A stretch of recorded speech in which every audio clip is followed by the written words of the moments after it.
দুই বোনের একই সঙ্গে বিয়ে হচ্ছিল। ছোট বোন বড় বোনের কাছ থেকে সাদা ফুলের তোড়াটা কেড়ে নিয়ে লাল ফুলের তোড়াটা ছুঁড়ে দেয়। পরিবারের নিয়ম অনুযায়ী ফুলের রং দেখে বধূ নির্বাচন হবে। যার হাতে সাদা ফুলের তোড়া থাকবে তার সঙ্গে কোটিপতির বিয়ে হবে। তাই কোটিপতি ছেলেটি সাদা ফুল দেখে ছোট বোনের কাছে গেল। মা বাবা নামি দামি ড্রেস গাড়ি দেখে খুবই খুশি হলো। বড় বোনের জন্য এই ছেলে সাইকেল নিয়ে আসে। সে গরিব হওয়ার জন্য তাকে নিয়ে সবাই মজা করে। মা বাবা মনে করে বড় মেয়ে তাকে হয়তো রিজেক্ট করবে, কিন্তু আসলে সে রাজি হয়ে গেল।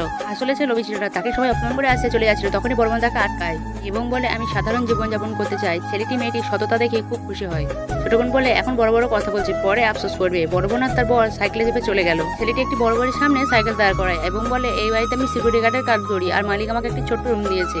মেয়েটি বলে আমার কোনো অসুবিধা নেই, আমরা দুজনেই কাজ করবো এবং পরে একটি বাড়ি বানাবো। ছেলেটি আরো খুশি হয় এবং তার পরিচয় লুকিয়ে রাখে। আসলে ছেলেটি ছিল সব থেকে ধনী পরিবারের একমাত্র উত্তরাধিকারী। সে সাধারণভাবে জীবনযাপন করছিল একটা সৎ মেয়েকে বিয়ে করার জন্য। মেয়েটিকে দেখে ভাবে আমি সঠিক মেয়েকেই বেছে নিয়েছি। তখনই তার শাশুড়ি মা আসে নকল ড্রেস পরে আর জিজ্ঞাসা করে আমাকে কেমন লাগছে। মেয়েটি তার প্রশংসা করে শাশুড়িমায়ের মন জিতে নেয়। রাত্রে তার ফোনে একটি মেসেজ আসে, বড় একটি হোটেলে তাদের রিসেপশন পার্টি হবে, সেখানে তাদের আসতে বলে। ভাবে তাকে হয়তো সেখানে আসতে হবে, কিন্তু মেয়েটি বলে আমি তোমাকে অপমানিত হতে দেবো না, তাই আমি একাই যাবো। তখনই ছেলেটি তাকে পরিবারের পুরনো একটি আংটি দিল। পরের দিন মেয়েটি সে আংটি পরে পার্টিতে গেল। ছোট বোন আর তার কোটিপতি স্বামী তাকে খুব অপমান করে। সে চলে যেতে যায়, তখনই তার ছোট বোন তার হাত ধরে আর স্বামীর নাম জিজ্ঞাসা করে আর সে স্বামীর নাম বলে। আর সঙ্গে সঙ্গে সবাই অবাক হয়ে যায়, কারণ কি সে ছিল পৃথিবীর সব থেকে ধনী পরিবারের একমাত্র সন্তান। মানে স্বামী বলে তুমি মিথ্যা বলছো। তখনই মেয়েটি বলে আমার স্বামী একজন সাধারণ সিকিউরিটি গার্ড। তারপর ছোট বোন তাকে ঠেলে ফেলে দিল। ঠিক তখনই হোটেলের ম্যানেজার আসে এবং সে তার হাতের আংটি দেখে বুঝতে পারে এই হোটেল গ্রুপের মালিকের বউ, তাই তার কাছে মাথা নত করে। মেয়েটি তখন অবাক হয়ে যায়।